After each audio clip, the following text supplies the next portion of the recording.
PDP universitetini tekinga bitirib chiqib ketish mumkin. O'zi nima uchun universitetlar grant ajratadi? Mana shu joyni o'zi ko'pchilik shuncha aytsak ham baribir nima deydi anavi telegramlarda yoki baribir shu savol berilyapti. Shu savol beriladi. Universitetdan bunga nima foyda deydigan bo'lsangiz, haqiqatan darsga zo'r, lekin qolgan holatda umuman nima deydi, jamiyatga foyda keltirmaydigan talabalar bo'ladi. O'sha 30% gacha yaqini unicorn grant asosida ham tahsil oladi o'zida. Bu ham saralab olinadi. 2 yil davomida universitetda o'qish imkoniyati beriladi va bu unicornda o'qiyotgan talabalar alohida nazoratda ular olib boriladi. Edometrikdagi natijalar bu sizni o'tgan davringizni ko'rsatib beradi. Motivatsion insho bo'ladigan bo'lsa, bu kelajagingizni ko'rsatib beradi. Chunki grant kelajak uchun tikiladi. Kanada Toronto universitetiga $180,000 grant yutib olgan. Grant olishdagi asosiy omilni motivational letterini aytyapti-da o'zi ham. Assalomu alaykum barchaga. Bugun PGP podkastida navbatdagi soni va bugungi mehmonimiz Qovon aka, grantlar bo'yicha koordinator. Qovon aka, xush kelibsiz. Bugun nimalar haqida gaplashdik aka? Mavzu qanaqa bo'ldi? Qanaqa insightlar oldik bugungi suhbatda? Assalomu alaykum. Va alaykum assalom. Bugun eng asosiy narsa PDP universitetida mutlaq tekin o'qish va tekinga bitirib chiqib ketish haqida siz bilan suhbatlashdik. Ya'ni qanday qilib deydigan bo'lsak, qanaqa grant olinadi, qanaqa grantlar saqlab qolinadi va qanaqa grantlar bor universitetda o'zi, uni shartlari qanaqa, hujjatlari qanaqa, shular haqida siz bilan mazmunli suhbat qurdik. Zo'r, rahmat. PDP universitetida nega grant ajratiladi? Ba'zi bir xususiy universitetlarda o'zi grantlar yo'q. Nimaga aynan PGP universitet buncha grant ajratgan? Keling buni barcha universitet misolida ko'ra qolaylik. O'zi universitetda nima uchun grant ajratadi? Biz bilamiz, oldin davlat universitetlarida, masalan, o'zimiz ham grant o'qiganmiz. Davlat universitetida grant ajratiladi, chunki bilimli bolalarga investitsiya qilish maqsadida. Payt kirishdan tortib to oxirigacha grantda bo'lardi. Undan keyin mana xususiy universitetlar ham o'sha grant qilishni boshladi. Sababi ular ham ilmli, salohiyatli talabalarga investitsiya qilish uchun. O'zi nima uchun universitetlar grant ajratadi deydigan bo'lsak, universitetlar o'sha iqtidorli talabalarni kelajagiga investitsiya qilish orqali o'zini ham kelajagiga ma'lum bir miqdorda investitsiya qiladi. Ya'ni iqtidori bor bolani universitet ko'ryaptiki, bu bola agarda imkoniyat bo'lsa, bu uzoqqa boradi. O'shaning uchun unga moliyaviy yordam beradi. Va unga o'sha qo'shimcha bilim olishiga, boshqa narsalarga chalg'imasligiga imkoniyat yaratib beradi. Va unga o'sha kontraktni ma'lum bir miqdorida to'lovidan ozod etib, unga imtiyoz beradi. Va shu orqali talabalar kuchliroq bilim oladi va o'ylagan maqsadiga tezroq yetib boradi. Universitetdan bunga nima foyda deydigan bo'lsangiz, o'sha bola kompaniya ochishi mumkin yoki qanaqadir kattaroq kompaniyalarda, kattaroq lavozimlarda ishlashi mumkin. Va u kimni bitiruvchisi bo'ladi? PGP universiteti. PDP universiteti bitiruvchisi bo'ladi. Mana shu nom universitet kerak bo'ladi. Mana shu nom uchun universitetlar kurashadi. Ya'ni o'sha katta kompaniyada bitirgan odam bo'lsa, demak kelajakda o'sha universitetdan yetuk kadrlar yetishib chiqadigan bo'lsa, bu universitet statusi uchun juda ham muhim hisoblanadi. Bundan moliyaviy qanaqadir yordam qaytish shart emas. O'sha nom uchun kurashadi universitetlar, nufuz uchun kurashadi. O'shaning uchun grant ajratadi. Tushunarli. Grant o'zi nima? Ko'pchilik grantni tekin o'qish deb tushunadi. Shunaqa. Ko'pchilikda shunaqa narsa bor. O'sha grantni bular tekin o'qish deb biladi. Masalan, o'zimiz ham shunaqa o'ylaganmiz, chunki o'zimiz ham grant o'qiganmiz, tekin o'qish deb bilganmiz. Lekin aslida unaqa emas, tekin o'qish emas. Masalan, biz o'qigan paytimiz, biz tugatgandan keyin 3 yil ishlab berishimiz kerak edi. U tekin pul bilan emas, o'sha o'zingizni vaqtingiz bilan to'lagansiz, to'g'ri? Ishlab berishimiz kerak. Unda ham ishlab berganda ham biz davlatga hech narsa qaytarmaymiz. Ishlasak bo'ldi edi. Universitetlar o'sha nima deydi, ma'lum bir maqsadlar uchun bu grant ajratadi. Boya aytganimdek, o'sha bolani kelajagini ko'ra olsa, unga imtiyoz beradi. Imtiyoz bilan birgalikda bu talabada o'sha mas'uliyat uyg'otadi. Chunki tekin o'qidim deb bemalol yurish kerak emas talaba. Talaba grant ajratilgandan keyin oldingiga qaraganda 2-3 barobar ko'proq o'qish kerak. Bu o'sha mas'uliyatni oshiradi. Qolganlarga o'rnak bo'lish kerak. bu o'sha talabada ham ancha katta mas'uliyat bo'ladi, majburiyat bo'ladi. O'shaning uchun universitetda grant ajratiladi. O'shaning uchun grantni man tekin o'qish deb bilmasdim. Buni qanaqadir mas'uliyat deb olsak bo'ladi. Chunki ancha yelkamizga mas'uliyat yuklaydi. Tushunarli. PDP universitetida nechta grant dasturi mavjud? Ayni damda o'zi PDP universitetida hozirgi kunda 4 ta grant turimiz bor. Bularni sanab o'sha keltirib beradigan bo'lsam, birinchisi bu abituriyentlar uchun, ya'ni universitet talabasi bo'lishga intilayotgan bolalar bo'ladi, abituriyentlar. Ular uchun rektor grantimiz bor. Bu rektor granti nimaga beriladi? Bu o'sha ko'rsatkichi yaxshi bo'lgan, kirish imtihonlaridan 80% yuqori ball to'plagan hamda ingliz tilidan kamida 5,5 IELTS bor bolalar bo'ladigan bo'lsa, kirish imtihonida yaxshi natija olsa, bular 1 yillik rektor grantini qo'lga kiritadi. To'plagan balliga qarab turib, natijasiga qarab ko'rib chiqiladi komissiya tomonidan. Tushunarli. Ikkinchi grantimiz bu chempion granti. Bu ham abituriyentlar uchun. Chempion bu sportdan qanaqadir? Chempion faqat endi sportda emas, bu ta'limda chempionlar. Fan olimpiadalarida katta o'rin egallagan, aytaylik, tuman, viloyat, respublika bosqichida faxrli o'rinni egallagan talabalar bo'ladi, abituriyentlar bo'ladi. Ana o'sha abituriyentlarni egallagan o'rniga qarab turib, ularga chempion grant ajratiladi. Uni foizlari bor o'zi. Masalan, respublika miqyosida birinchi o'rin olgan bo'lsa, u 100% grant oladi. Ikkinchi o'rin olgan bo'lsa, qanchadir miqdorda oladi. O'zini har birini reglament bo'yicha foizlari bor. Endi qanaqa fanlar deydigan bo'lsangiz, endi biz IT bo'lgandan keyin bizga asosan o'sha IT bazasiga kiradigan fanlar bor. Masalan, ingliz tili, matematika, fizika, shunga o'xshagan texnik fanlardan olimpiada sovrindor bo'lgan bo'lsa, bularga grant ajratiladi. Va bu grant o'sha 4 yil davomida ketadi. Agarda bu chempion granti, bu chempion granti saqlab qolsa, davom etib ketaveradi, yaxshi o'qisa. Ya'ni kirdim, bo'ldi, to'xtab qolsa bola, o'sha grant ham o'sha joyda keyin berilmasligi. Aytaylik, kirib birinchi foundationda o'qidi, foundationdagi baholari yetarlicha, shartlarga yetarlicha to'g'ri kelmasa, ikkinchi kursda u grantdan mahrum bo'lishi mumkin. Davom etmaydi. Yoki berilmasligi mumkin. Berilmaydi, shunaqa. Chunki kirganidan keyin ham xuddi o'sha tempda davom etish kerak. Bola. Tushunarli. Va uchinchi grantimiz bor. Bu endi o'qiyotgan talabalar uchun bu ikkinchi kursdan boshlab davom etadigan grant. O'shani rektor granti olganlar keyinchalik davom ettirishi mumkin bu grantda. Bu Golden Minds granti. Buni ham universitet o'zi moliyalashtiradi. Golden Minds granti bu eng iqtidorli talabalar uchun bo'ladi. Bu yerda ham o'sha akademik ko'rsatkichlarga qaraladi. O'sha akademik ko'rsatkichlar 80% yuqori bo'ladigan bo'lsa, ular grant olish imkoniyatiga ega bo'ladi. Shu. Bu endi 2-chi, 3-chi, 4-chi kurslarga beriladigan grant. Keyingi grantimiz bor. Bu o'sha eng asosiy va eng ko'p beriladigan grantlarimizdan. Bu har yili o'rtacha shu 100 ta 150 nafar talabaga ajratiladi. Anaqa birinchi kurs hisobida, ikkinchi kurs hisobida ham xuddi shunaqa ajratiladi. O'rtacha miqdorda bir 250-300 nafar talaba shu unicorn grant asosida tahsil oladi PDP universitetida har yili. 250-300 nafar. Shunaqa. O'zi umumiy talabalar soni qancha? Masalan, talabalar kontingentini 1,5 mingta deb oladigan bo'lsangiz, shundan 250-300 nafar kamida shunaqa. Zo'r. Ya'ni o'sha 30% gacha yaqini unicorn grant asosida ham tahsil oladi bizda. Endi unicorn grant bu o'zi nima? Shunga batafsilroq to'xtaladigan bo'lsam, unicorn granti bu iqtidorli talabalar bor. Abituriyentlar bor deylik.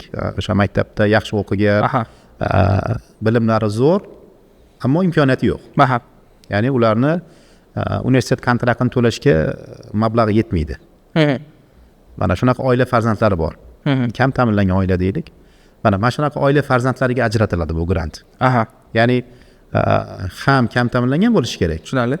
Ham bilimli bo'lishi kerak. Bu ham saralab olinadi. Mana shu bolalarga 2 yil davomida universitetda o'qish imkoniyati beriladi. Va bu unicornda o'qiyotgan talabalar alohida nazoratda ular olib boriladi. Ularga chuqurroq bilim beriladi. Nazorat kuchli bo'ladi ularda, chunki ularni tekshirib boramizda biz. endi nazorat deganda ularni qanaqadir qafasda ushlab turish emas. Ular bilimlarini har doim nazorat qilib boramiz. Qanaqa yaxshi ketyaptimi yo'qmi? Ko'rsatkichlarni tahlil qilib boramiz. Qayerda oqsayotgan bo'lsa unga yordam beriladi. Yoki tengdosh loyihalari bor, klublar bor. Ularga biriktiriladi. Qolgan talabalar ham biriktiriladi, lekin bularga fokus ko'proq bo'ladi. Undan tashqari bu Unicorn grantida nafaqat kontraktda imtiyoz. Bu yerda qo'shimcha ularga beriladigan narsalar bor. Ya'ni ular ko'proq o'qishi uchun biz ularga yotoqxonani ham bepul qilib qo'yganmiz. Sharoitlar boshqa grantlarga qaraganda ko'proq. Bularda. Undan tashqari bularda 3 mahal ovqati ham bor. Bu ham universitet hisobidan qoplanadi. Ya'ni bularda shunda faqat o'qish qoladi. O'shaning uchun fokus faqat bilim olishga. Ya'ni ularni biz 2 yil davomida haqiqiy o'sha bozor talablariga mos kadr chiqarishimiz kerak.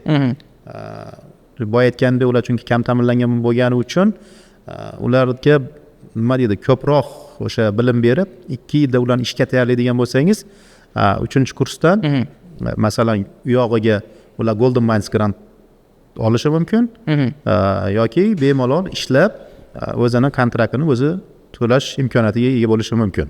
Ya'ni shu darajaga biz ularni olib kelishga harakat qilamiz. Ya'ni bolalar 2-kurs tugatgandan keyin ishga tayyor bo'ladi. Shu talablarga mos kadr bo'lib yetishadi.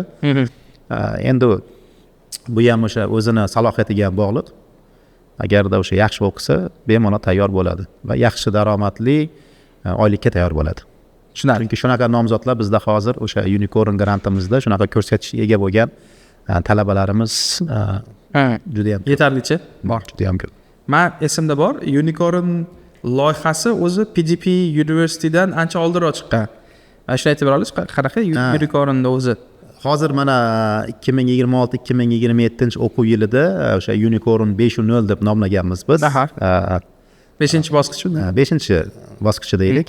O'sha buni birinchi bosqichi o'zi qayerdan kelib chiqqan deydigan bo'lsangiz, buni o'sha birinchi bosqichi PDP akademiyadan kelib chiqqan. Boshida o'sha 2022-yillarda o'sha PDP akademiyada o'sha Unicorn grant asosida talabalarga bilim berish boshlangan. Lekin u payt shartlar boshqacha bo'lgan. U payti talabaga investitsiya qilinardi. Talaba akademiyani tugatganidan keyin, ishga kirganidan keyin u pulni qaytarardi. Shu. Hozirgi kunda mana universitetda qaytarish sharti yo'q.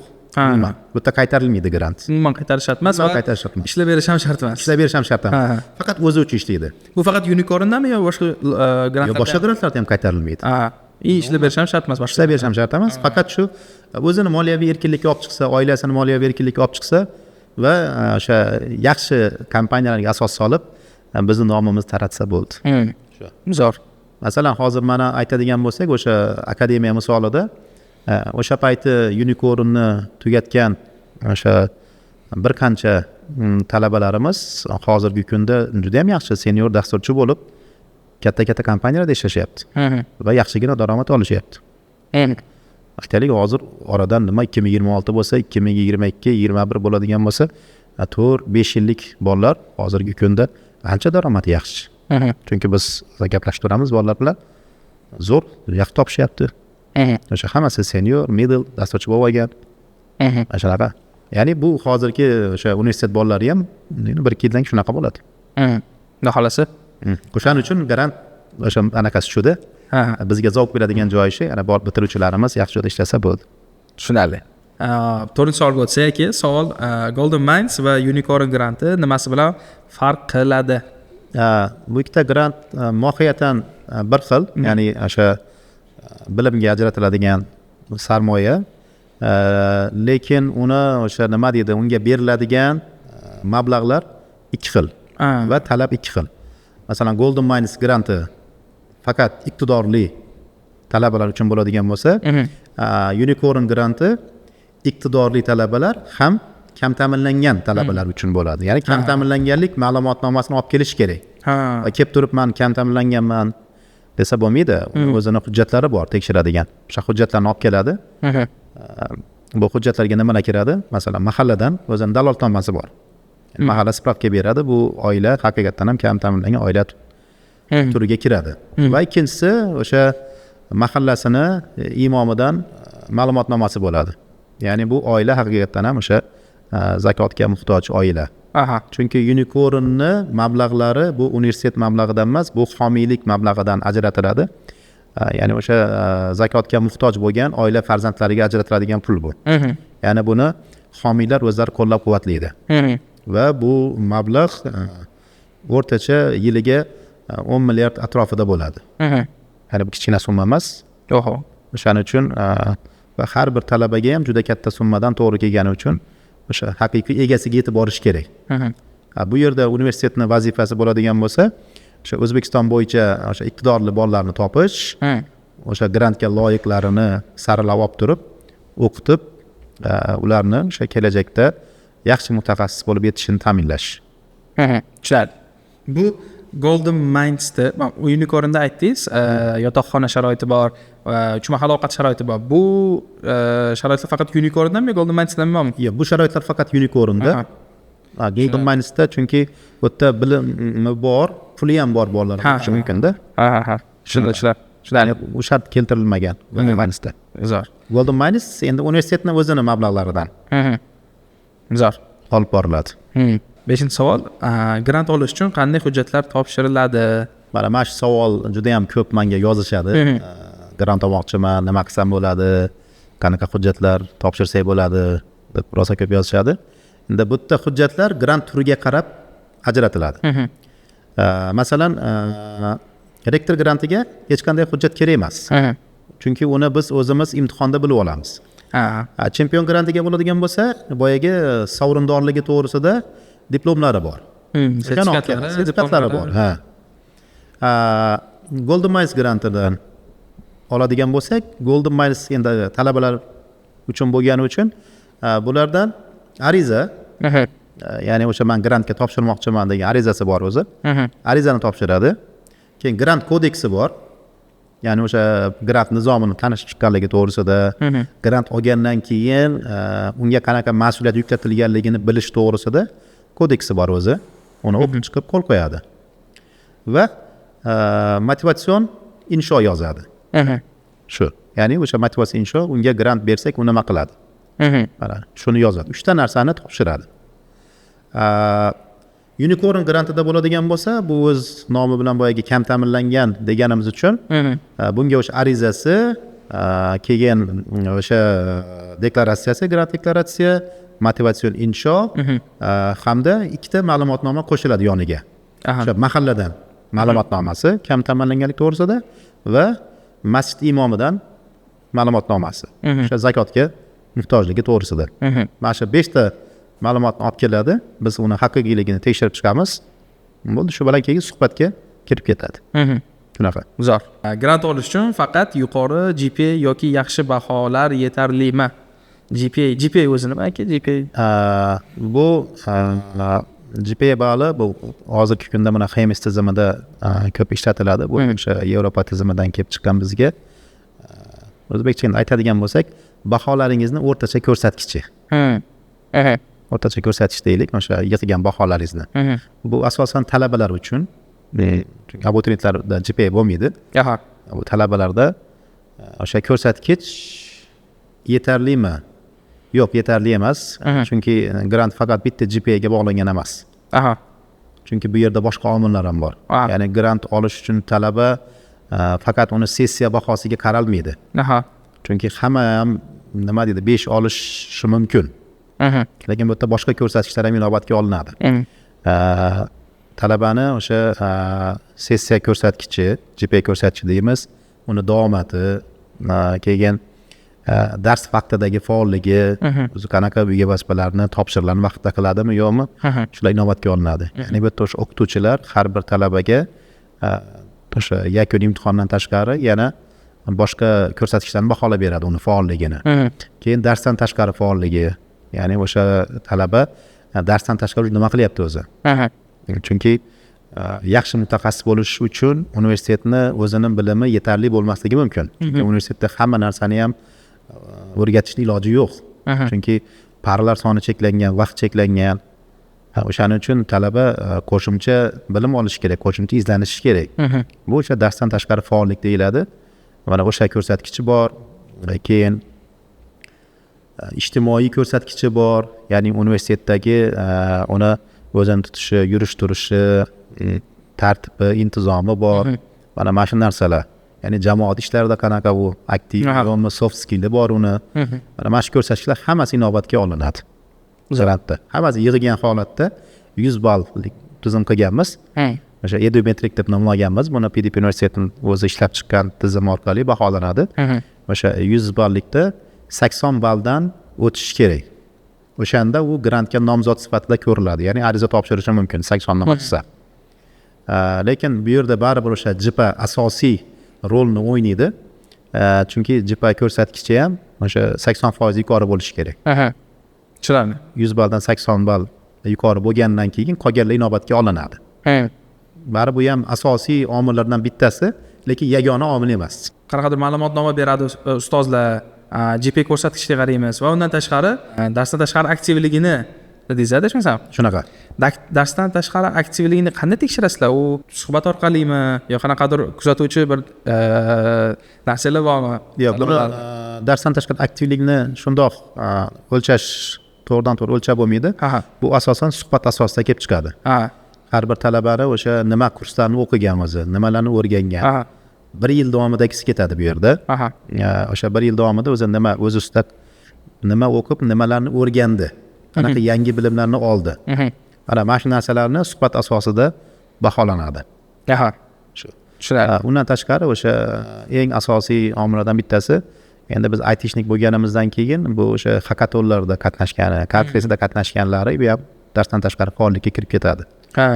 Darsdan tashqari faollik deganda o'sha nimani tushunamiz biz? O'sha qatnashgan hakatonlari, masalan, nechta hakatonda qatnashdigi, nechtasida masalan g'olib bo'ldi. Olimpiadalari fan bo'yicha, ilm bo'yicha, masalan, zakovatlari bor uni. Shular keyin qo'lga kiritgan sertifikatlari, mana shu keyin xalqaro sertifikat olgan bo'lsa ular yoki ingliz tili bormi, boshqa bormi? Mana shu o'qishdan Google sertifikatlarni olgan bo'lishi mumkin. Shunaqa talabalarimiz ko'pchilik tashkil etadi. Onlayn sertifikatlar deyapsiz. Onlayn sertifikatlar. Keyin bizni bilimimizdan tashqari kurslarimiz bor. O'sha kurslarni ham o'qiyaptimi, yo'qmi? Mana shu kurslar deganda aytib o'tishim kerak. Ko'p talabalar bundan bexabar bo'ladi. Ko'pincha yangi kelgan paytda. Bilasiz, bizda PDP universiteti bor, PDP akademiyasi bor. PDP akademiyamiz ham o'sha ITga ixtisoslashgan. Asosan bu yerda ham IT o'tiladi. Mana shu akademiyaning kurslari universitet talabalari uchun tekin hisoblanadi. Ya'ni ko'p talabalar buni bilmaydi. Universitetga kirganidan keyin biz akademiya kurslarini ularga tekinga beramiz. Faqat endi o'zini sharti bor. Shart qanaqangi, u depozit qo'yadi, ma'lum bir ma'noda bitta modulni pulini qo'yadi. O'qiydi, tugatganidan keyin o'sha pulni qaytarib oladi. Bo'ldi. Bu depozit nima uchun qo'yiladi? Chunki talaba o'sha kursga befarq bo'lmasin. Oxirigacha yetkazsin kursni deb. Chunki akademiyani kurslari ham to'lab qaraganda bu ma'lum bir qiymatga ega bo'lgan kurslar.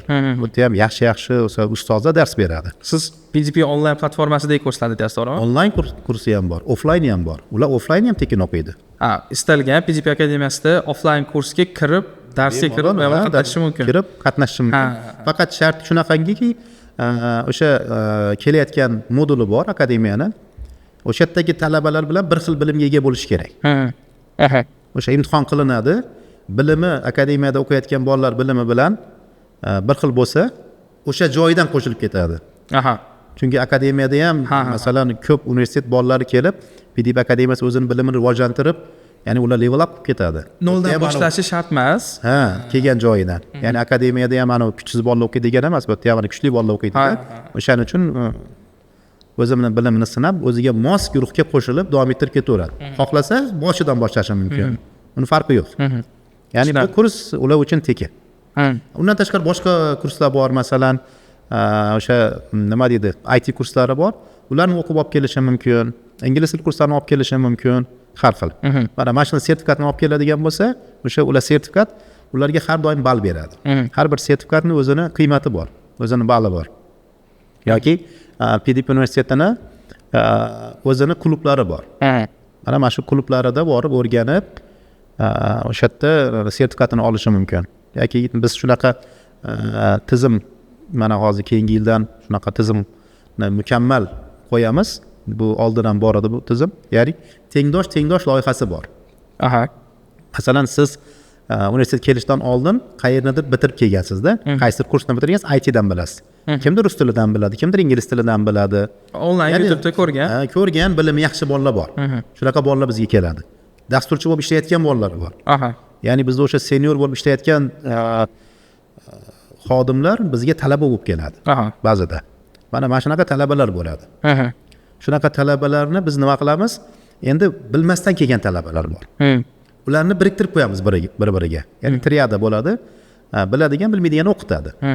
Shu joyida biladigan bola o'qitgani uchun ball oladi, bilmaydigan bola o'qigani uchun ball oladi. Ya'ni ikkalasiga aktivitasi yoziladi. Mana shunaqa qilib sertifikatlarni olishi mumkin. Mana tengdosh loyiha deyiladi. Buni o'zi ko'p xorijiy universitetlar bu narsa ishlaydi, juda ham yaxshi ishlaydi. Va bu loyiha o'sha PDP universitetida ham bor. Ya'ni ballarni o'sha edometrikda yig'ib borasizlar. Shuni yig'ib boramiz.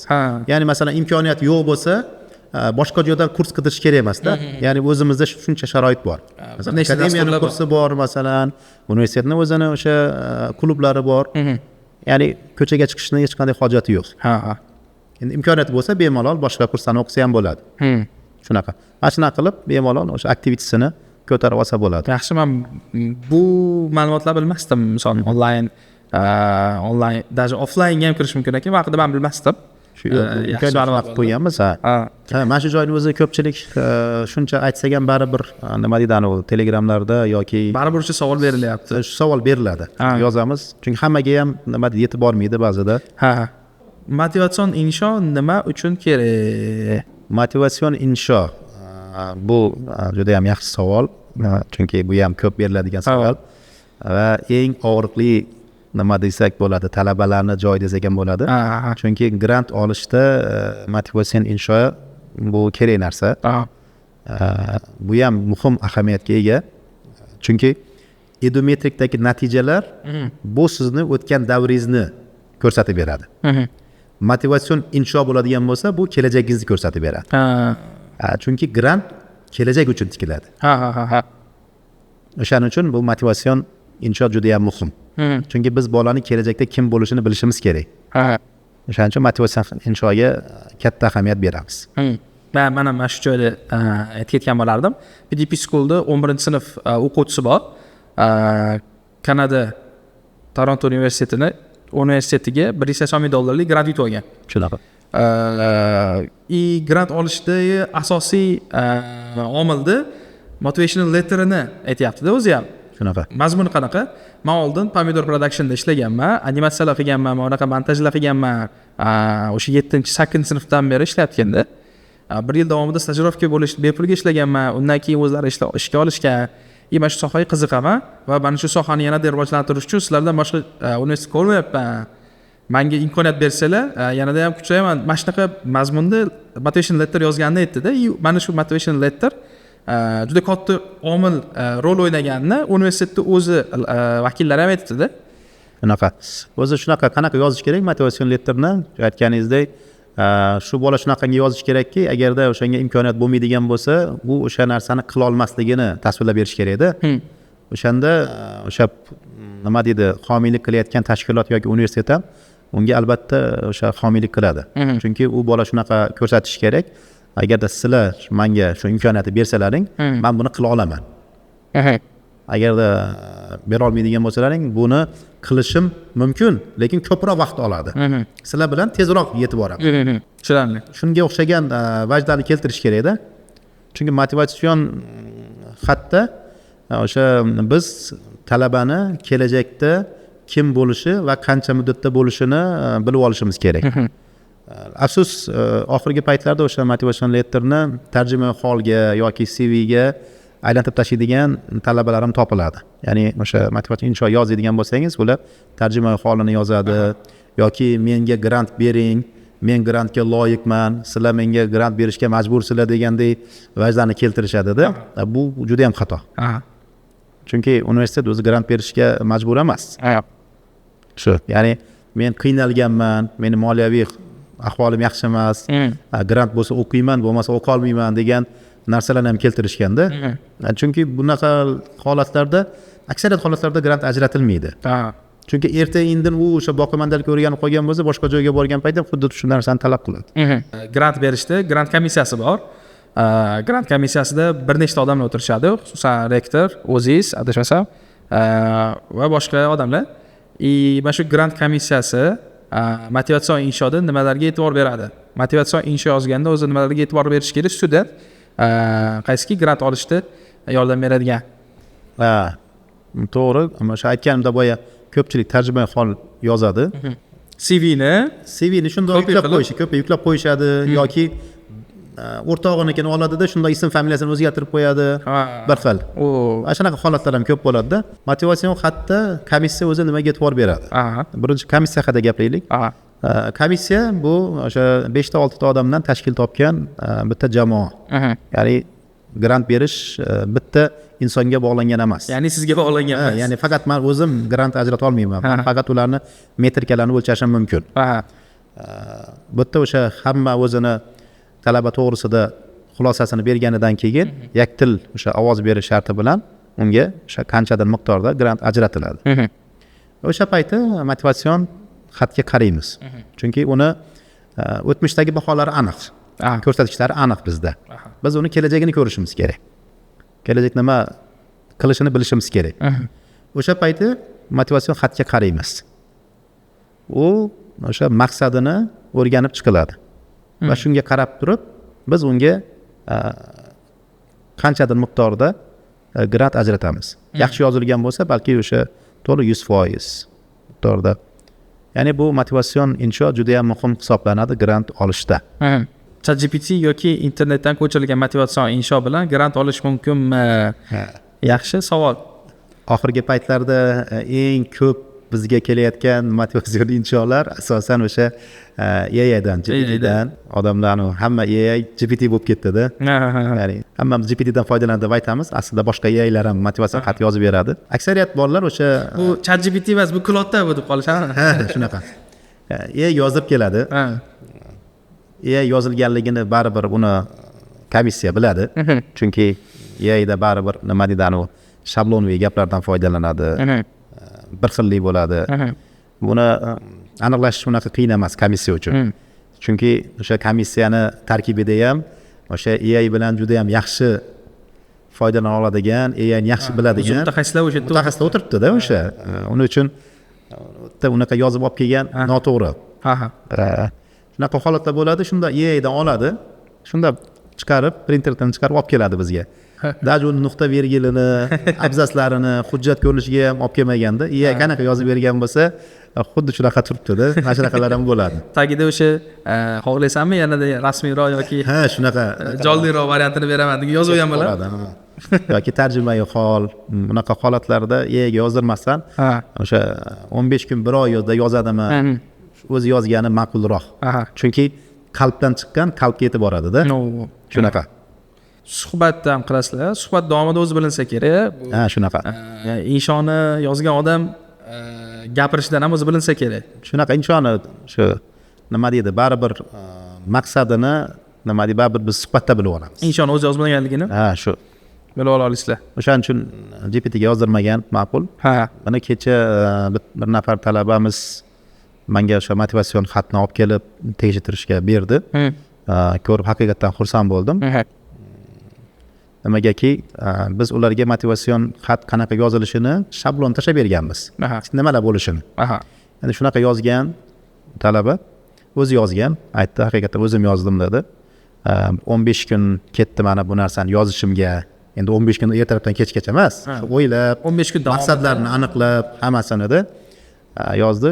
Yosh katta talabamiz, 38 yoshli talabamiz bor, olib keldi. Men o'zim o'qiganimdan keyin haqiqatan ham zo'r, yaxshi o'sha o'tmishdagi ko'rsatkichlarni yozgan, qilayotgan ishlarini yozgan va kelajakda qilishi kerak bo'lgan narsalarni yozgan. Zo'r yozgan. Keyin men ham qani bir tekshirib ko'ray buni dedimda, shunda oldimda mana AIga berdim. Mana shu motivatsion xatni menga baholab tahlil qilib berchi. Qanaqa ekan? AIda o'zidan so'rayapsiz? O'zidan so'rab ko'rdimda. Bu ham o'qib chiqdi-da. Bu dedi motivatsion xat dedi AI orqali yozilmagan, bu yerda o'sha talabani dedi barcha hissiyotlari, keltirilgan ekan, zo'r hammasi dedi. O'sha 10dan 9 baholayman deb keltirib berdida. Lekin bir tekda kamchiliklarni ko'rsatib berdi. Kamchilik bilan o'zim ham aytdim bu narsalarni keltiring iloji boricha. Chunki o'tmishda qilgan erishgan yutuqlarini raqamlarda keltirish kerak edi iloji boricha. Chunki biz raqamlarda bila olamiz ko'p narsani. Masalan, nima yozgan? Men talabalarni o'qitdim deganda. Yo, u bizga to'g'ri o'qitgan, bir nafar talabani o'qitgan bo'lishi mumkin. O'sha joyda nechta talabani o'qitgani muhim. Yoki masalan 100 ta talabani o'qitgan bo'lishi mumkin. Va o'sha 100 ta talabadan 80 tasi ko'rsatkichi masalan a'lo bo'lishi mumkin-da.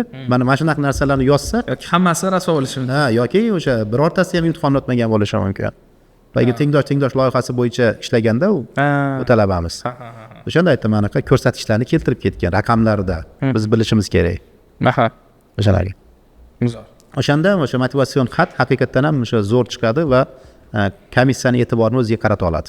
O'zi motivatsion insho qanaqa yozilishi to'g'risida biz kanallarimizda shablon tashlab qo'yganmiz. Qo'llanmalar bor. Qo'llanmasi bor.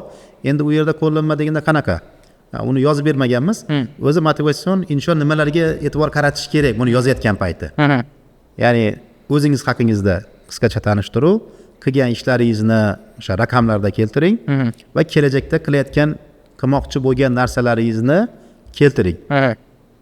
Va o'sha homiylik yordam bilan qancha muddatda qilasiz, homiylik yordamsiz qancha muddatda qilasiz. Qila olasizmi, yo'qmi? Mana shunaqa narsalar. U jamiyatga foyda keltiradigan kadr bo'lishingizni albatta keltirib keting deganmizda. Ya'ni faqat o'zim desa ham bo'lmaydi-da u narsa. Ya'ni o'sha grant olgan talaba yoki grant olayotgan talaba birinchi o'rinda o'sha to'g'ri o'zi turadi, lekin jamiyatga foyda keltirishi kerak. Faqat o'zini o'ylaydigan talabaga o'sha grant uncha ajratilmaydi. Chunki universitet uni jamiyatga keltiradigan foydasini o'sha motivatsion inshoda ko'rish kerak-da. O'shandan keyin grant ajratadi. Telegram kanalga ssilka tashlab ketamiz o'sha maqolaga. Shunaqa yozib bersangiz bo'ladi. Mana shu qo'llanma orqali qilsangiz bo'ladi deb. Chunki ko'p talabalar haqiqatdan ko'p murojaat qiladi, qanaqa yozamiz, boshini qanaqa yozamiz, kimga yozamiz. Motivatsiya xat kimgadir yozilmaydi, shunda o'zi yoziladi bo'ldi. Zo'r. Chiroyli. Ilmiy maqolalar, startap, hackathon va xalqaro sertifikatlar grant olish imkoniyatini oshiradimi? Hackathon deylik. O'zi hackathon nima? Masalan, bu ITchilarning musobaqasi. Qanaqadir proyekt beriladi, o'sha proyektni qiladi. Bu IT universitet yoki IT tashkilotlar uchun juda ham muhim musobaqalardan bittasi hisoblanadi. Aytaylik, mana siz sportchisizda, siz O'zbekiston bayrog'ini yoki o'sha o'qiyotgan, shug'ullanayotgan klubingizni nufuzini qayerda ko'tarasiz? Ringda. Sportchilar uchun ring, arena, mana shunaqa joylar, ular o'sha bayrog'ini ko'taradigan joy. Universitetlarni bayrog'i qayerda ko'tariladi? Bir ham o'sha talabasi yaxshi joyda ishlasa, uni nufuziga plyus bo'ladi. Ikkinchisi, o'sha musobaqalarda faxrli o'rinlarni egallash kerak. O'shanda u universitetni ko'pchilik taniydi, uni statusi oshadi. Hackathon ham xuddi shunaqa narsa. Ya'ni bizni talabalarimiz qanchalik ko'p hackathonda qatnashib, qanchalik ko'p o'rinlarni oladigan bo'lsa, bu universitetga ham qaysidir ma'noda plyus. Chunki o'sha universitet talabasi g'olib bo'ldi. Degani universitetda yaxshi bilim beriladi. Deganida. O'shaning uchun biz o'sha bolalarni ko'proq hackathonlarga qatnashinglar. Borib o'sha yerda sovrinli o'rinlar olinglar deb ularga aytamiz va o'sha hackathonda qatnashgani uchun ham biz ularga ball beramiz. Qatnashganiga ham ball beramiz. Chunki o'sha bir marta qatnashganda ham u qaysidir ma'noda bilim oladi o'sha yerda. O'sha muhitni his qiladi. U proyektning mohiyatini tushunadi. U jamoa bilan ishlashni o'rganadi. Chunki bu hackathon juda ham katta musobaqa. Bu yerda dasturchilar ham qatnashadi-da. Katta kompaniya dasturchilari ham keladi. Faqat talabalar. Va o'sha proyektni masalan 1 kun 2 kunda ular qilib topshirish kerak. Masalan, bizni xursand qiladigan joyi mana o'tgan yili o'sha Nazarboyev universiteti bilan biz talaba almashish loyihamiz bor. O'sha yerga talabalar jo'natganmiz. Men o'sha suhbat jarayonida talabalarimiz olib kelyapti. O'sha Nazarboyev universitetida o'tkazilgan hackathonda bizni PDP universitet talabalari birinchi o'rin olgan. shu qarang o'sha Qozog'istonga borib turib biz universitet birinchi o'rin olgan. Bu ya'ni universitetimizni o'sha bayrog'ini ular shu yoqda ko'tarib keldida. O'sha davlat bayrog'ini, universitet bayrog'ini o'sha Qozog'istonda ko'tarib bemalol tanitib kelyapti bizni. Va ikkinchisi mana yaqinda bo'lgan holat o'sha Nukusda bo'lib o'tgan hakatonda, ham Nukus universiteti menimcha e'lon qilgan bu hakatonni. Bizni talabalarimiz hozir kanikulda ular qatnashgan. Ya'ni qoraqalpog'istonlik bir 4 nafar talabam hakatonda qatnashgan va ular ham o'sha yerda ikkinchi o'rin olgan. Mo'lira, Diyorbek Va ular birinchi, ikkinchi kurs talabalari. Qizig'i. O'sha birinchi kursdan Muniralar shu. Ikkinchi kursdan bor, uchinchi kursdan mana. ikkinchi o'rin olishda. Ikkinchi o'rin olgan. Va yana Gulistonda ham bitta hakaton bo'ldi. Gulistonda ham milliy birinchi o'rin olgan bolamiz bor. Shunaqa. Ya'ni bular o'sha bizni bayrog'imizni yuqori ko'tarayotgan bolalar. O'shaning uchun bu grant olishda juda ham muhim. Endi startap qilayotgan bo'lsa, u yana plus bo'ladi. Chunki startapni har kim ham qila olmaydi. Startap qilish uchun katta unga sarmoya kerak, bilim kerak, uni o'rganish kerak. Endi maqola yozadigan bo'lsa, u yanada plus tahlil qilib, chunki maqolani ham qaysi jurnallarda chiqaradi uni ham. Hamma maqolasi ham uni tahlildan o'ta olmaydi. Bu ham o'sha grant olish uchun plus. Chunki bola izlanyapti, o'qiyapti o'z ustida. Muhim shuning uchun. Zo'r. Tushunarli. Xo'p, keyingi savol. Universitet hayotidagi faollik grant tanloviga ta'sir qiladimi? Students life endi bu to'g'rimi? Students life. Student life ichiga kirib ketadi buni ham. Bu universitet hayotidagi bu holat deganda biz nimani tushunamiz? Qarang, talabalar darsga keladi, uyga ketadi. To'g'rimi? Lekin undan tashqari talabalarning aktivligi bor. Ya'ni universitetni ichki muhitida uni ko'rsatayotgan xizmatlari bor. Ya'ni ular tadbirlar uyushtiradi. Tadbirlarda qatnashadi. Ya'ni bu yerda ijtimoiy, ma'naviy tadbirlar bor. Har xil masalan zakovatlar, klublar bor. Mashlarda har xil chiqishlar qiladi. Faol bo'ladi. Ya'ni universitetda faol bo'ladigan talabalar bor. Bularga ham ball beriladi. 5 ball ajratganmiz. O'sha ball orqali bular o'sha grant olish imkoniyati yanada oshadi. Chunki faqat darsga kelib uyiga boradigan talaba bo'ladigan bo'lsa, biz masalan tutorlar bor. Tutorlar uni tanimasligi mumkin. U aktiv bo'lmasligi mumkin. Ya'ni universitet hayotida ham talaba aktiv bo'lishi kerak. Student Union'ni prezidenti bo'lsin, masalan o'sha talabalar tashkilotida qaysidir pozitsiyalarda, lavozimlarda ishlasin va o'zini ko'rsatsin. Shunaqa. Ya'ni buning ichiga o'sha student life ham kirib ketadi. Endi talabalik zavqini his qilish kerak. Bu tadbirlar o'tsa 5 balldan deyapsiz. Qanaqa? 5 ball emas, umumiy 5 ball. Bitta semestrga umumiy 5 ball bo'ladi. Bu yerda masalan networking tadbirlari bor, soft skill tadbirlari bor. Zakovat, sport tadbirlari bor. Ma'naviy tadbirlar bor. Xayriya tadbirlari bor. Endi universitetda bunaqa tadbirlar ko'p bo'ladi, chunki bolalarni faqat o'qi emas, ba'zida ular ma'naviy dam olishi kerak. Chunki birinchi o'rinda baribir ma'naviyat turadi. Biz ITni hamma joyda o'rganishimiz mumkin, lekin ma'naviyatni hamma joyda o'rgana olmaymiz. Chunki ma'naviyatga ko'proq e'tibor qaratishimiz kerak. Ba'zida shunaqa holat bo'ladi, biz hamma narsani Yevropadan olishga harakat qilamizda, lekin biz ma'naviyatni o'zimizdan olishimiz kerak. Chunki bizning ma'naviyatimiz, bizning madaniyatimiz boshqa joyda yo'q. Mana shu madaniy, ma'rifiy tadbirlar bor. Bular universitet hayoti uchun juda muhim. Chunki bu yerda milliyligimizni targ'ib qilinadi, o'zbekligimiz targ'ib qilinadi. Har xil o'sha bayramlarimiz bor. Mana shu bayramlarda faol qatnashadi talabalar. Mana shularga ham ball beriladi. Tushunarli. Keyingi savol. Agar ikkita talabaning natijalari bir xil bo'lsa, grantga kim loyiq bo'ladi? Shunaqa holatlar bo'ladi. O'zi ko'pincha bunaqa holatlarda nimaga qaraladi? Masalan, ko'rsatishlar bir xil. Aytaylik, ikkalasi ham 100% ko'rsatishda turibdi deylik. Lekin grant bitta. Tasavvur qiling, grant bitta. O'shanga payt qanaqa holat bo'ladi? Bu paytda o'sha motivatsiya inshoga qariladi.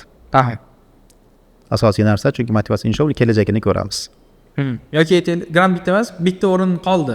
Bitta o'rin qoldi deylik, Chunki grant oxirgi bitta o'rin qoldi. Ikkita 80 ball turibdi. 80 ball turibdi. Motivatsiya inshosi orqali aniqlab olinadi. Zo'r. suhbat bilan motivatsion ishida shu o'zini suhbatda. shu grantga loyiqligini keltirib berish Keltirib kerak. berish kerak. Ha, zo'r. Tushunarli. Motivatsion ishi eng asosiy omillardan biri ekan nima siz? Shunaqa. Chunki uni kelajagini faqat motivatsion insho bilan ko'ra olasizda siz. Aha. Uni yozgan va suhbatda bila olasiz. Zo'r. Endi keyingi savol. Unicorn granti faqat moddiy yordam muhtoj talabalar uchunmi?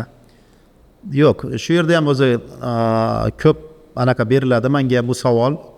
Ya'ni o'sha Telegramga yozadi. Men qiynalganman. Aha. Menga grant bering, grant ola olamanmi? Yoki o'qiyapti. Birinchi kursda grant o'qidi. O'sha Unicorn grantda o'qidi. Ikkinchi kursga yana u ko'rsatkichi bo'lish kerak-da. Ko'rsatkichlarni keltira olmay qoladi. O'sha payti meni spravkam bor. Menga grant bering deydi. Yo'q, grant faqat o'sha kam ta'minlangan spravkani o'zi yetmaydi. Bu yerda birinchi o'rinda bilim turadi. Ya'ni birinchi biliming loyiq bo'lsin, ikkinchi o'zing boyagi spravkalar jihatdan o'shanga loyiq bo'lish kerak. Ya'ni bitta kriteriyaga qaralmaydi, faqat spravkaga qaralmaydi. Chunki bu ta'lim. Ta'limda imtiyoz faqat bilimga beriladi. Zo'r. Tushunarli.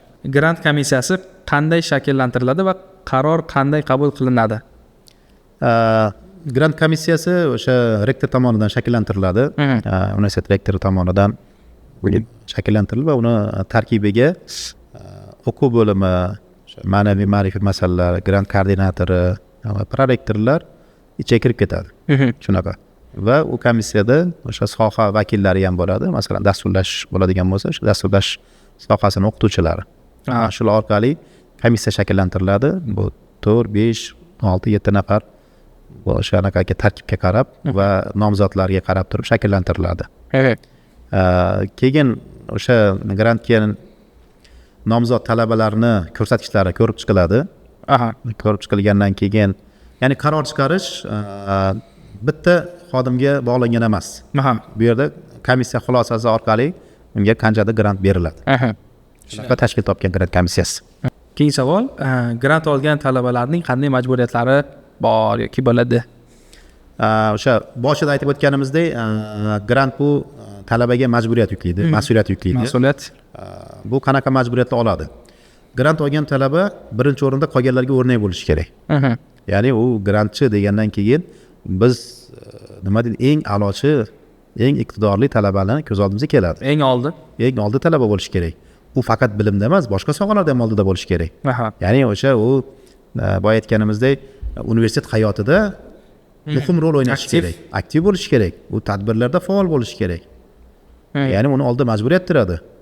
U qolganlarga o'rnak bo'lish uchun darslarda faol bo'lishi kerak. Ya'ni o'zini orqasidan boshqalarni ergashtirish kerak. Qisqa qilib aytganda, u lider bo'lishi kerak.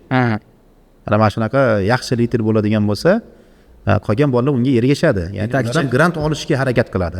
O'sha yetakchi bo'lishi kerak. Bu o'zi mas'uliyat hisoblanadi.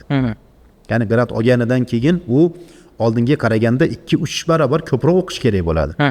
Chunki majburiyat shunaqa turibdi. Chunki universitet undan ko'p narsa kutadi. Keyingi savol berishyapti. Grantni keyinchalik yo'qotish ham mumkinmi deyapti. Yo'qotish qanaqa? Yo'qotish keyinchalik olmaslik deb aytyapti, to'g'rimi? Endi yo'qotish degan payti endi tortib olish emas, endi bu yerda keyinchalik ola olmaslik nazarda tutilgan. Mumkin. Chunki mana biz grant berdik. Bola o'ylaydi, maqsadimga erishdim. Endi shunaqa o'ylaganidan keyin u o'zi ishlamaydi. Aytganimizdek, unda majburiyat bor-da, o'sha majburiyatlarni bajarmaydigan bo'lsa, akademik ko'rsatkichi 80% dan tushib ketadigan bo'lsa, unaqa holatda keyingi semestr yoki keyingi o'quv yillari uchun grant berilmaydi. Ya'ni o'sha aytganingizdek, birinchi kursda grantga o'qidi va ko'rsatkichlari grantga olish talablaridan past, ikkinchi kursga ola olmaydi. Ya'ni ko'rsatkichlar o'sha ediometrik bo'yicha 80% dan tushib ketib qoldi.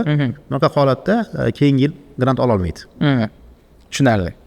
Chunki grantni davom ettirish uchun bola har doim o'sha nima deydi, eng oldi qatorda yurish kerak.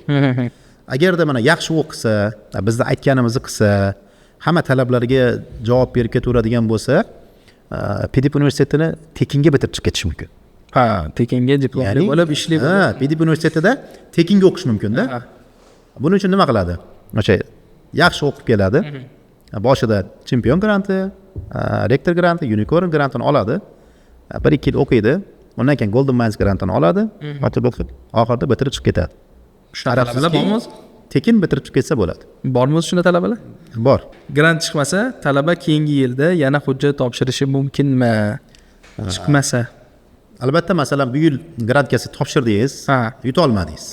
Qaysidir ma'noda qayerdadir xato qildingiz yoki sizdan kuchli bolalar borda. Unda tushkunlikka tushish kerak emas. Chunki keyingi o'quv yilida yanada qattiqroq tayyorlanib turib, yana qattiqroq tayyorlanib topshirish kerak. Albatta, bu yil bo'lmasa keyingi yil chiqib qolishi mumkin. Chunki grant olish uchun nima deydi? Siz eng oldi qatorda bo'lishingiz kerak-da. Ya'ni sizdan oldida mana 100 ta odam turibdi-da, siz 101-chi turibsiz. Sizgacha grant yetib kelmasligi mumkin. Bu yerda o'zi ayb kimda, masalan? Ayb talabani o'zida-da. Chunki grant miqdori baribir cheklangan bo'lishi mumkin uni summasi. Balki o'sha 100 ta bola uni olib qo'yishi mumkin. Shunaqa holatda keyingi yil tayyorlanish kerak-da, oldinroqqa chiqib olish kerak. Men ko'p aytaman, bolalar ko'p savol beradi-da. Kamoliddin aka, grant nechta bu yil deydi-da. Men aytaman, Kvota nechta deb? Kvotani so'rashadi, nechta deydi. Grant bitta deyman. Sen o'sha birinchisi bo'l deyman. Agarda 100 ta bo'lsa, seni omading bu. Lekin har doim birinchi turishga harakat qilinglar. Grant bitta deb o'ylanglar. Grant bitta bo'lsa ham olasizlar. Shunaqa. Agarda ko'p bo'ladigan bo'lsa, unda omadlaring yana. O'shaning uchun grant bitta deb tasavvur qilish kerak va o'shanga harakat qilish kerak. Xo'p, grant olishni istayotgan yo harakat qilayotgan talabalar nimaga ko'proq xato qilishadi, nimalar xato qilishadi? Xato qiladigan joyi bor, chunki faqat jipa ko'rsatkisiga qaraydi ko'pchilik. Sessiyani yaxshi yopsam bo'ldi, 5 ga yopsam bo'ldi, universitet menga grant beradi. Yoki universitet menga grant berishga majbur. Chunki men yaxshi o'qiyapman. Alochmanu? Alochmanu deydi. Nimaga menga grant bermadi? Nimaga bermasligi kerak ekan? Deb bola ko'p o'ylaydi. Mana eng katta xato shu. O'sha yana qiladigan xatosi 5 oldim, universitet menga endi falonchi kelib grantingni olib ket deb qo'ng'iroq qiladi deb kutadi. Mana eng katta xatosi shu. Chunki u bizga ariza bermasa yoki boshqa talablarni bajarmagan bo'lsa, insho yozmasa, universitet unga aloqaga chiqib, falonchi sen grant sohibi bo'lding deb aytmaydi. Ya'ni u talabani o'zi o'sha hamma shartlarni keltirib, universitetni ijtimoiy tarmoqlarini kuzatib, o'sha yerda berilgan e'lonlardan keyin kelib arizani topshirish kerak. Ba'zi talabalar umuman ijtimoiy tarmoqlarimizni kuzatmaydi-da, keyin xabarsiz qolib ketdi deydi. Yo, biz har bir e'lonlarimizni ijtimoiy tarmoqlar orqali beramiz. Ya'ni qo'ng'iroq qilib chiqishning imkoniyati yo'q. Grant komissiyasi sotuv bo'limi emas, call center emas. O'shaning uchun-da buni har kimga qo'ng'iroq qilib siz grant sohibi bo'lding deb aytilmaydi. Grantga e'lon beriladi bu ijtimoiy tarmoqlarda yoki kanallarimizda. Masalan, PDP universitetiniki Academic Affairs kanali va Student Affairs kanali bor. Ikkita bu rasmiy kanal, bu Telegram kanal shunda beriladi va Instagram kanallarimizda biz e'lon beramiz. Agarda o'sha kanallarni ko'rmaydigan bo'lsa, demak u universitet hayotida unchalik faol emas. Ularni ham ko'rib turish kerak, chunki asosiy rasmiy kanallarimiz bu. O'sha beriladi. Agarda xabardor bo'lmay qolgan bo'lsa, ko'pincha bu talabani o'zini aybi bo'ladi-da. Chunki har bir bolaga texnik jihatdan telefon qilib chiqish imkoniyati yo'q. Ya'ni biz boshida aytib o'tdik-ku, grant jipaga bog'langan emas. Mana. Ya'ni bitta san hamma fanni 5 ga 4 ga yoptirib grant olaman deyotgan bo'lsa, bu katta xato. Chunki grant olish uchun boshqa ko'rsatkichlar ham bo'lishi kerak. U tartibli bo'lishi kerak. Darsga o'z vaqtida kelgan bo'lishi kerak. Vazifalarni, darsdan tashqari holati bor uni. Ya'ni universitetdagi ijtimoiy holati bor. Hamma narsaga bir xil e'tibor qaratish kerak. Chunki mana bu yilning o'zida menda har bir kursda masalan 50 taga yaqin hamma fanni 5 ga yopgan bolalar bor. Alochilar ko'p. Alochilar ko'p. Lekin ularni tartiblilar ekan. Masalan 5 ga qanaq yopgan bo'lishi mumkin. Uni negizini o'ylab ko'rish kerak. Chunki mana siz tasavvur qiling, hamma faningiz 5 ga yopdingizda, bitta faningizda 4 olmoqchisiz. Ba'zida o'qituvchilar talabaga imtiyoz qilgan bo'lishi mumkin. Keyin shuni diplomiga 3 tushmasin yoki 4 tushmasin deb 5 olib ketgan bo'lishi mumkin. Mumkin. Bunaqa narsalar aytishimiz qanchalik to'g'ri? Ya'ni bitta jipaga bog'langan emas-da. Lekin u darsda faol bo'lmasligi mumkin. Holat bor. Yoki darsdan tashqari ya'ni aktivitetisi past bo'lishi mumkin, liderligi past bo'lishi mumkin uni. Masalan, robotga o'xshab kelib ketadigan bolalar bor. Faqat darsni qiladi, bo'ldi. Haqiqatan darsga zo'r, lekin qolgan holatda umuman nima deydi, jamiyatga foyda keltirmaydigan talabalar bo'ladi. Bilimi zo'r, lekin jamiyatga foyda keltirmaydi. Bunaqa holatda ham grant ola olmaydi. Edometrik loyihasini aytdingiz va edometrik loyihasida yuritiladigan ballarni aytyapsiz va o'sha ballarni olish uchun ma'lum bir aktivitelar qilish kerak o'qishdan tashqari. Shunaqa. Ularda qayerda yozilgan bu? O'sha edometrik loyihasini o'zida yozganmi yo o'sha tizimda bular bolalar ko'rib turadi, qayerda qancha ball olishi mumkin, nechta ball oldi, unga nechta ball yetmayapti. O'shani o'zlari ko'rib tura oladi va shunga qarab harakat qiladi. Ya'ni misol uchun 60 balli bor yoki 80 balli bor, uni 90 qilish uchun mana uncha narsa olsang bo'ladi deb turib o'zi platforma aytadi. Platformani o'zi ularga ko'rsatib turadi, qayerdan unda yetmayotgan ballini. Yaxshi.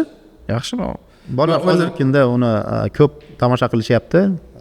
Chunki o'shanga qarab turib buni yana bitta yaxshi tarafi o'zidan oldinga chiqib ketgan bolani ham ko'rib tura oladi u yerda. Birinchi kim turibdi, ikkinchi kim turibdi, uchinchi kim turibdi. Kompetitsiyalarga. Ya'ni o'zi 5-chi o'rinda turibdi. Shunga qarab ham bolalar harakat qilyapti. Bellashuv. Haqiqiy monitoring jadvalini bolalar ko'rib tura oladi o'zi. Go'zal. Grant olishni istayotgan yoki harakat qilib turgan talabalarga bitta yoki bir nechta o'z maslahatlaringizni berasiz, Kamol aka. Ko'pchilik talabalar o'sha xato qiladigan joyi bor. Ya'ni ular faqat grant uchun o'qiydi. Maqsad grant olish. Men aytardimki, talabalarga, yoshlarga grantni maqsad qilib qo'ymang. Maqsad kattaroq bo'lishi kerak. Siz bilim oling, intiling, izlaring. O'shanda grant sizni orqangizdan yuguradi. Ya'ni siz grant orqasidan yugurmang. Siz faqat bilimni oling, ko'rsatishlaringizni eng oldi qatorda qiling, bo'ldi. O'shanda biz o'zimiz masalan grant taklif qilamiz, shunaqa bo'ladigan bo'lsa, hamma ko'rsatish yaxshi bo'lsa. Yoshlarimiz shuni esda tutish kerak, universitet diplomga emas, o'sha salohiyatga investitsiya qiladi. Chunki diplom hammada bor. Lekin salohiyat hammada bo'lmasligi mumkin. O'shaning uchun siz investitsiya olmoqchi bo'lsangiz, unda maqsadni kattaroq qo'yish kerak va o'z ustingizda tinmaslik ishlashingiz kerak. O'sha eng katta maslahatim shu. Yoshlar uchun. Zo'r. Ya'ni o'qishdan hech qachon to'xtamang.